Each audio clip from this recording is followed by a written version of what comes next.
morning, my dear students. Today we are going to teach you about the future continuous tense. If you have any kind of doubt about this tense, definitely it would be clear having seen this video. Now let's start it. Okay, there is a 4 types of sentence here. Affirmative sentence, सकारात्मक वाक्य, negative sentence नकारात्मक वाक्य, interrogative sentence प्रश्नवाचक वाक्य, and the last is interrogative plus negative means प्रश्नवाचक plus नकारात्मक वाक्य. ठीक है. ओके, यहाँ हम लोग देख रहे हैं सब्जेक्ट शैल बी और विल बी और शैल बी प्लस और मैंजी फॉर्म प्लस ऑब्जेक्ट. ओके, पहले भी हम लोग सेल का यूज़ कहाँ होता है कि विल का कहाँ यूज़ होता है और सेल का कहाँ यूज़ होता है, ये हम लोग देख चुके हैं. देखिए, अगर सब्जेक्ट आई हो और वी हो, ये जो सब्जेक्ट है ये आई हो या ये वी हो, तो हम जो है पार्टिकुलर सेल का यूज़ करते हैं. मैं इसको यहाँ से मिटा देता हूँ. यानी सब्जेक्ट आई हो या वी हो तो हम लोग सेल लगाते हैं, और बाकी जो हो तो उसमें हम लोग विल बी का यूज़ करते हैं. ठीक है.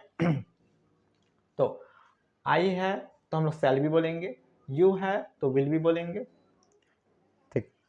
तो ओके, टेंस को जानने के लिए सबसे पहले आपको जो है हेल्पिंग वर्ब जो है याद होना चाहिए. बाकी सब तो सेम स्ट्रक्चर है, आप पहले भी वीडियो में देख रहे हैं तो आपको समझ में आ जाएगा. पूरा स्ट्रक्चर लगभग सेम है. आपको हेल्पिंग वर्ब याद होना चाहिए. जैसे कि प्रेजेंट सिंपल पढ़ें. सिंपल में क्या था? प्रेजेंट सिंपल में हेल्पिंग वर्ब डू डज था, पास्ट सिंपल में हेल्पिंग वर्ब डिड था, फ्यूचर सिंपल में हेल्पिंग वर्ब सेल विल था. सिंपल खत्म हो गया, कंटिन्यूस आ गया. प्रेजेंट कंटिन्यूस में इज एम आर है, पास्ट कंटिन्यूस में वाज वर था, फ्यूचर कंटिन्यूस में आज हम लोग पढ़ रहे हैं फ्यूचर कंटिन्यूस, जिसमें विल बी और सेल बी. तो देखते हैं, अगर मैं सब्जेक्ट में मान लो यू लिखता हूँ तो यू के साथ क्या आएगा? सेल बी की विल बी. देखिए यू कहाँ है? यू के साथ है विल बी, तो आप बोल सकते हैं यू विल बी.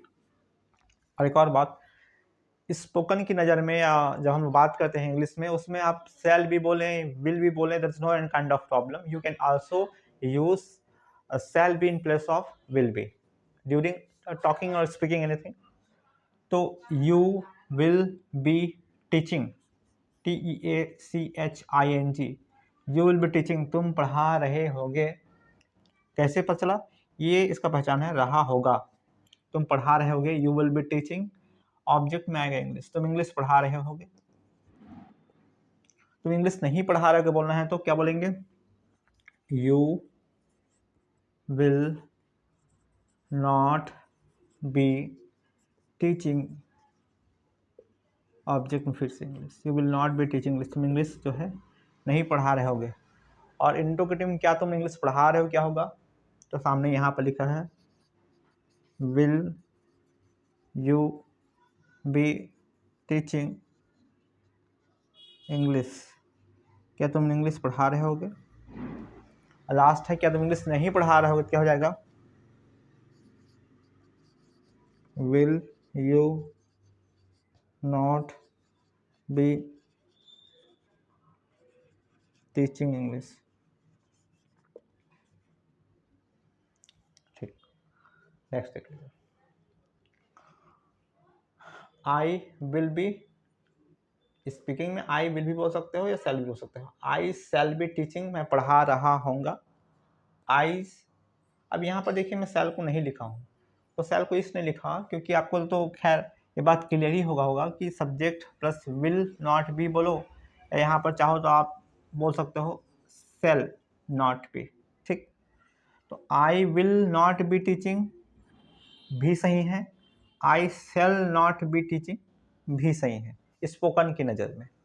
अगर ग्रामेटिकल की बात करें तो आप आई के साथ सेल नॉट बी रीडिंग लिखेंगे. ठीक है. और स्पीकिंग में चलेगा आई विल नॉट बी रीडिंग. तो देखते हैं, यहाँ सेल को मैंने लिखा हूँ, आई सेल नॉट बी होगा. देखो फिर से एक बार देखो, आई विल बी या आई सेल बी, स्पीकिंग की बात कर रहा हूँ, गोइंग. तो रानी के साथ लिखते हैं, रानी विल भी होगा कि सेल भी होगा. तो रानी कहाँ है भाई? यहाँ पर है, तो यहाँ विल भी है. तो Rani will be teaching English, Rani English पढ़ा रही होगी. रानी इंग्लिश पढ़ा रही होगी, तो Rani will not be teaching English, Rani English जो है नहीं पढ़ा रही होगी, क्या रानी पढ़ा रही होगी? तो will Rani B teaching English.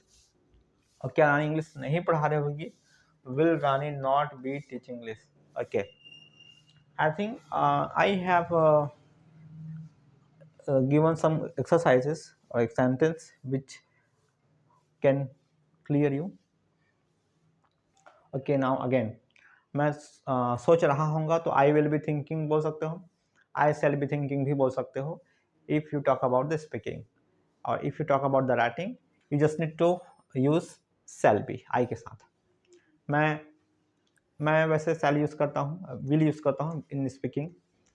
मैं सेंटेंस बताता हूँ, यू विल बी डांसिंग तुम नाच रहोगे। नेगेटिव में you will not be dancing तुम नहीं नाच रहोगे। क्या तुम नाच रहोगे? Will you be dancing. और क्या तुम नहीं नाच रहोगे? Will you not be dancing. मैं रो रहा हूँगा, आई विल बी क्राइंग। मैं नहीं रो रहा हूँगा, I will not be crying. क्या मैं रो रहा हूँगा? Will I be crying.